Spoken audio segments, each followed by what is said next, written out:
Hello friends, welcome to our YouTube channel. In this video I'm gonna show you how you can fix this problem when you just press power button and it opens Google Assistant. You can see when I just press power button, you can see Google Assistant is opening again and again. How you can fix this problem in a realme device. I hope you like this.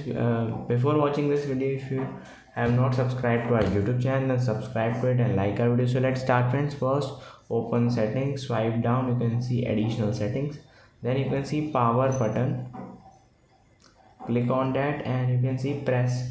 There are two options, power menu and a Google Assistant. You have to select power menu and press back, and when you just click on power button, you can see power menu appears, not the Google Assistant. Google Assistant is disabled. I hope you like this video. If you like this video, then subscribe to our YouTube channel for more helpful tips and trick videos. Thanks for watching.